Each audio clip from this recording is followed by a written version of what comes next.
Hello everyone, so welcome to Jaidev classes for JRF in political science. कैसे हैं आप सब friend? This is Meenakshi Singh और आज हम लोग यहाँ पर डिस्कस करेंगे मोस्ट एक्सपेक्टेड एमसीक्यूज। सो आज का जो मैंने कल का आप लोगों को क्वेश्चन दिया था, आज का फर्स्ट क्वेश्चन ये होमवर्क में था और होमवर्क में ही क्वेश्चन था असर्शन रीजन। असर्शन कहता है over the years of the Supreme court of India इसने काफी इंपॉर्टेंट रोल प्ले किया है प्रोटेक्ट करने में फंडामेंटल राइट्स किसके, सिटीजन के। रीजन कहता है जो कॉन्स्टिट्यूशन ऑफ इंडिया है explicitly grants power of judicial review and judicial activism to the Supreme Court. ठीक है, तो यहाँ पर कॉन्स्टिट्यूशन ऑफ इंडिया जो है ग्रांट पावर, यहाँ पर पावर दी गई है जुडिशियल रिव्यू जुडिशियल एक्टिविज्म की सुप्रीम कोर्ट को। तो यहाँ पर अगर आप देखोगे राइट आंसर क्या हो जाएगा इसका राइट आंसर अगर आप देखो तो इसका राइट आंसर होगा ऑप्शन नंबर सी। ए तो सही है क्योंकि ओवर द इयर्स का है, काफी समय से अगर आप देखोगे तो सुप्रीम कोर्ट ऑफ इंडिया ने काफी इंपॉर्टेंट रोल प्ले किया है। वो हमारे फंडामेंटल राइट यानी मौलिक अधिकारों का संरक्षण करता है। रीजन कहता है कि कॉन्स्टिट्यूशन ऑफ इंडिया से ये पावर मिली है जुडिशियल रिव्यू जुडिशियल एक्टिविज्म की। तो ये ध्यान रखिएगा, ये गलत क्यों है। आप सोचोगे मैम आपने तो बताया था कि जुडिशियल रिव्यू जुडिशियल एक्टिविज्म जो है इसके आर्टिकल्स हैं, बट ये वर्ड्स आप लोगों के कॉन्स्टिट्यूशन में मेंशन नहीं है। तो ये ध्यान रखना। आप देखो judicial review judicial activism, judicial review का आर्टिकल 13 एंड जुडिशियल एक्टिविज्म का आर्टिकल 21 है। So right answer is option number C. Option C इसका राइट आंसर हो जाएगा। Option C is a right answer. A is true but R is false. So next question है assertion reason दिया हुआ है। Assertion कहता है the institution of caste has restricted political power in India to higher caste only. Reason कहता है caste is a traditional institution where people did similar kind of work and more or less lived similar kind of lives.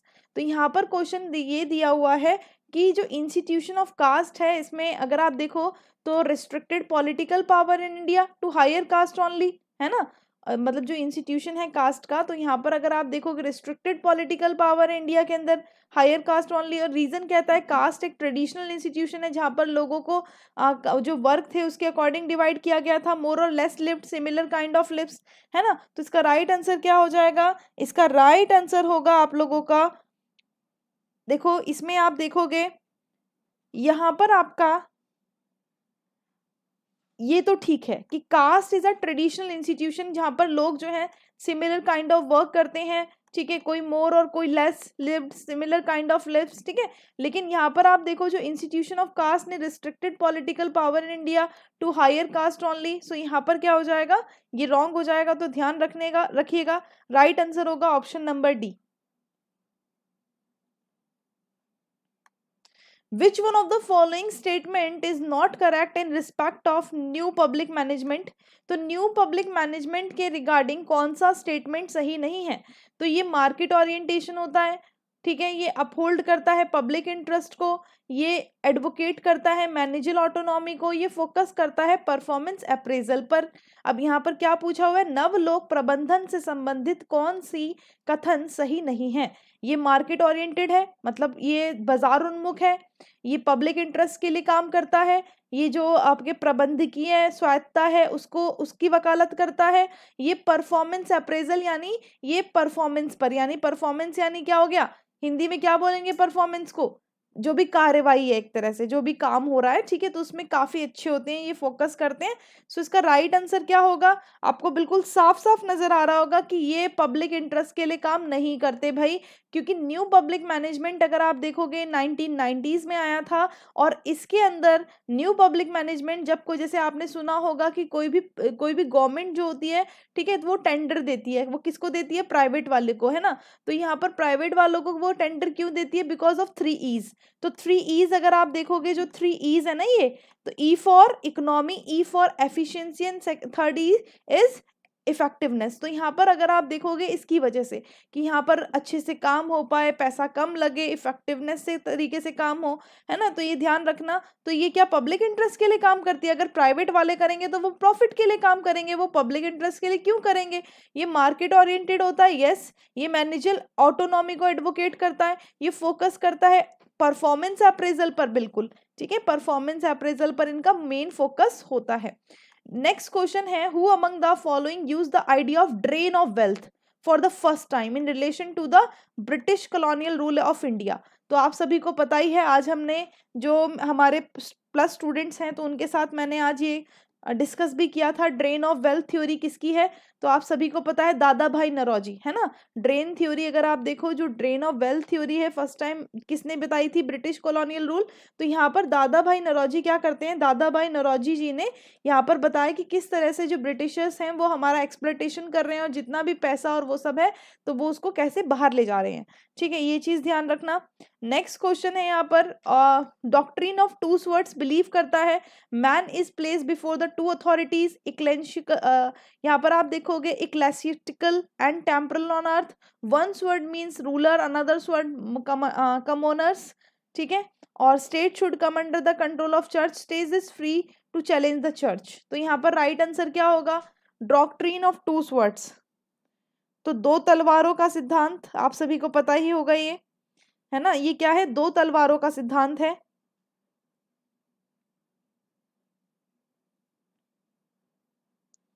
इसका right answer क्या होगा, ध्यान से एक बार options पढ़ो।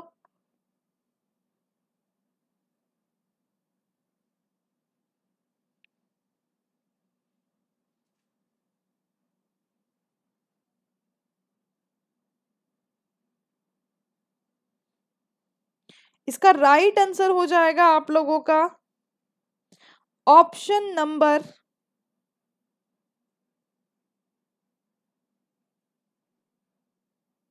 ए, है ना।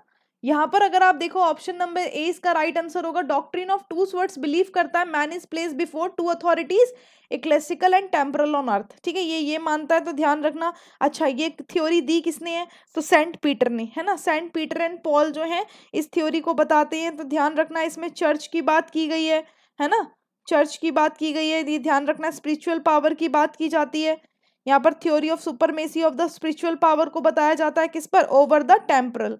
तो ये ध्यान रखना, जैसे कोई एम्परर हो गया या ऐसा कुछ, तो उस पर किसकी स्पिरिचुअल पावर यानी जो नैतिकता है ना, वो ज्यादा, वो ऊपर है, वो सुप्रीम है, ये चीज यहाँ पर बताई गई है, ध्यान रखना।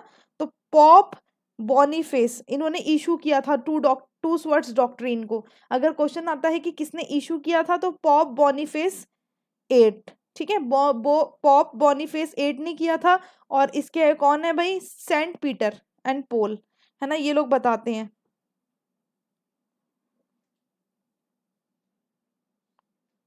चलिए आगे चलते हैं। नेक्स्ट क्वेश्चन नंबर 36 अगर आप देखोगे तो 36 कहता है, who among the following is not considered as a extremist in the Indian freedom movement.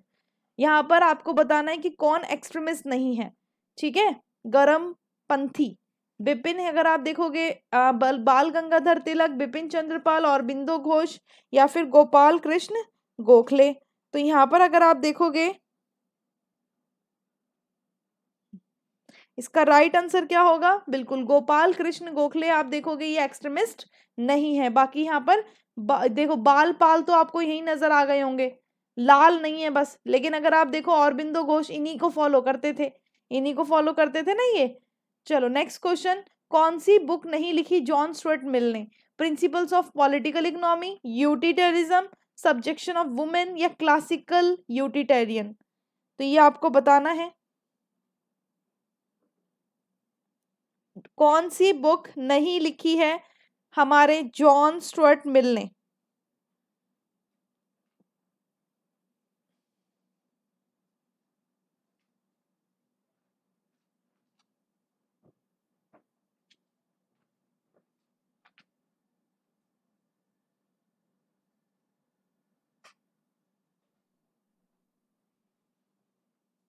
इसका राइट आंसर होगा ऑप्शन नंबर डी। ठीक है, इसका राइट आंसर क्या होगा, ऑप्शन नंबर डी। क्योंकि यहां पर अगर आप देखो तो ये किसने लिखी है, विलियम ने लिखी है ना। द क्लासिकल यूटिलिटेरियन किसने लिखी है, विलियम ने। तो ध्यान रखना ये किसकी बुक है, विलियम की। ठीक है, ये किसकी बुक है, क्लासिकल, द क्लासिकल यूटिलिटेरिज्म किसकी बुक हो जाएगी, विलियम। वेरी गुड, चलो नेक्स्ट पे चलते हैं। अब देखो मैच करना है यहाँ पर आपको, और यहाँ पर आपको दिए हुए हैं बुक्स हैं और ऑथर्स हैं। The state and revolution, prison notebook, guerrilla warfare on the Jewish question. Mao Zedong, Karl Marx, Vladimir Lenin, Antonio Gramsci. करते हैं, ठीक है। प्रिजन नोटबुक किसकी हो जाएगी? प्रिजन नोटबुक कहाँ पर है? एंटोनियो ग्राम्सी, इनकी हो जाएगी, है ना। तो यहाँ पर देखो बी का 4 हो जाएगा ना, बी का 4 होगा, तो बी का 4 देखो कहीं है, बिल्कुल ये रहा, ठीक है। आप देखोगे गोरिल्ला वॉरफेयर किसकी है? माओ जेडोंग की है। स्टेट एंड रेवोल्यूशन किसकी है? स्टेट एंड रेवोल्यूशन लेनिन की है। और ज्यूइश क्वेश्चन वाली किसकी है? कार्ल मार्क्स की है ना। तो राइट आंसर क्या होगा? Option number D. Option D is a right answer. Okay, next question is Jeremy Bentham associated है, कंजर्वेटिज्म है, कंजर्वेटिज्म से रिलेटेड है, पैनोपोटिकन से रिलेटेड है, प्लूरलिज्म से रिलेटेड है, या पॉजिटिव लिबर्टी से। तो ये आपको बताना है कि किससे रिलेटेड है आपके जेरेमी बेंथम।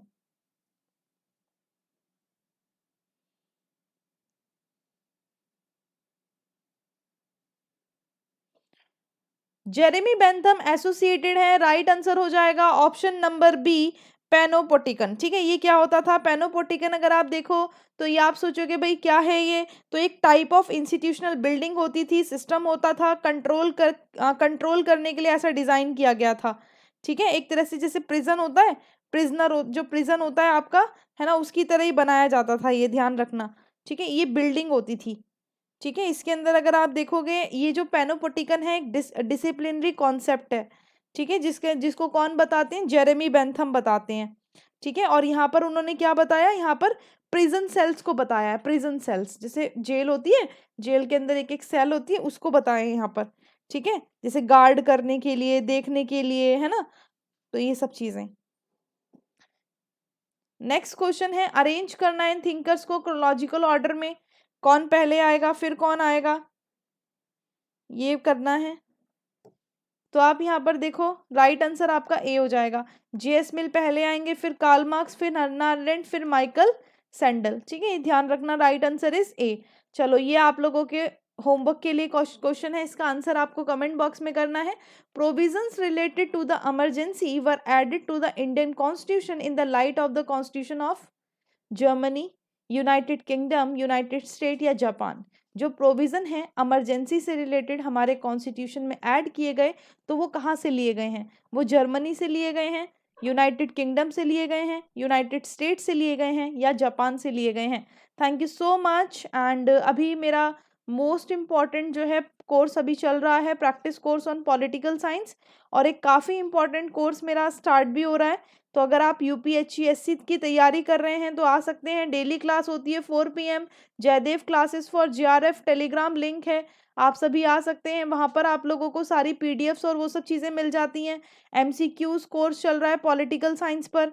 ठीक है, इसके अलावा आप देखोगे तो ऑफर चल रहा है, 6 मंथ 12 मंथ का सब्सक्रिप्शन लेने पर 2 महीने का बिल्कुल मुफ्त मिलेगा, प्लस सब्सक्रिप्शन आप ले सकते हो। ठीक है, आइकॉनिक भी ले सकते हो, और इसमें आप लोग यूज करोगे मेरा रेफरल कोड तो ये कम का पड़ जाएगा। यूज करना Meenakshi live for getting 10% discount. Thank you so much, bye bye to all, thank you.